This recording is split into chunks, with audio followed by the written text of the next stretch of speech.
Bismillahirrahmanirrahim. Assalamualaikum warahmatullahi wabarakatuh. Alhamdulillah wassalatu wassalamu ala Rasulillah wa ala alihi wa ashabihi wa man tabi'ah. Subhanaka la ilma lana illa ma 'allamtana innaka antal alimul hakim. Rabbi shrah li sadri wa yassir li amri wahlul 'uqdatam min lisani yafqahu qawli wa ba'd. Pemirsa dimanapun Anda berada,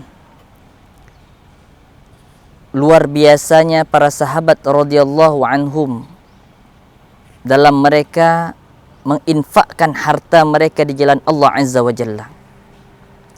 Rentetan sejarah menyampaikan, mengungkap kepada kita bagaimana sahabat-sahabat radhiyallahu anhum ajma'in ini adalah sosok-sosok yang tidak hanya berjuang dengan dirinya, tapi juga mereka berjuang dengan hartanya. Khadijah radhiyallahu anha, istri Rasulullah sallallahu alaihi wasallam, ini adalah sosok yang menyerahkan hartanya kepada Rasulullah sallallahu alaihi wasallam untuk perjuangan agama ini. Abu Bakar As-Siddiq radhiyallahu an, kita mengenal beliau sebagai sosok yang sangat gemar bersedekah. Bahkan budak-budak yang dimerdekakan oleh Abu Bakar As-Siddiq ini menjadi saksi dan bukti pada kita bagaimana seorang Abu Bakar As-Siddiq, seorang dermawan yang luar biasa, mampu menginfakkan harta di jalan Allah Azza wa Jalla.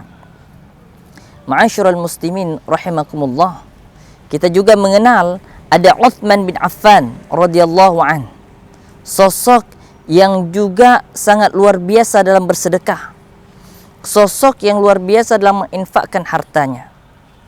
Kita tahu dalam sejarah sumur yang dibeli oleh Uthman bin Affan dari seorang Yahudi, yang itu diinfakkan untuk kaum muslimin.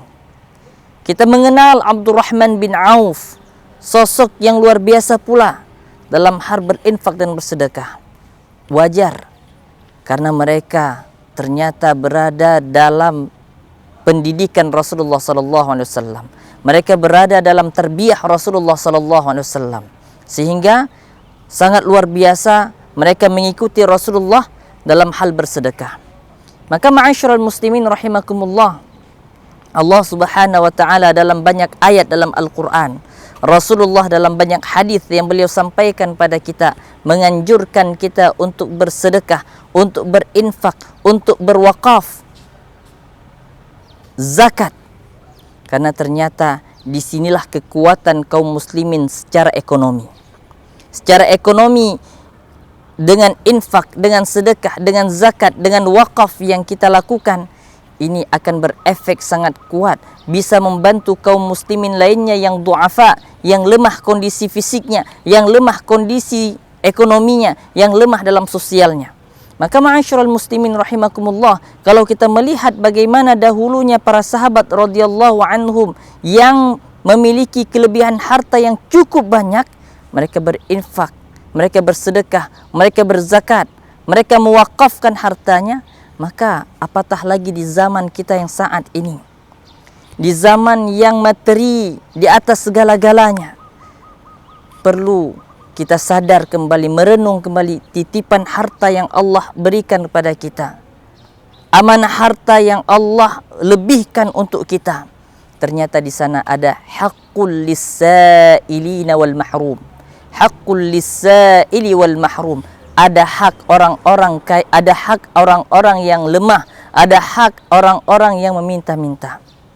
Maka ma'asyiral muslimin rahimakumullah, jangan sampai harta yang banyak yang dititipkan Allah kepada kita menjadi berat nantinya pertanggungjawabannya ketika hari kiamat, karena kita tidak memaksimalkannya, karena kita tidak menitip-nitipkannya kepada orang-orang yang berhak menerimanya.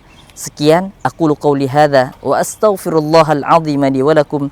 Assalamualaikum warahmatullahi wabarakatuh.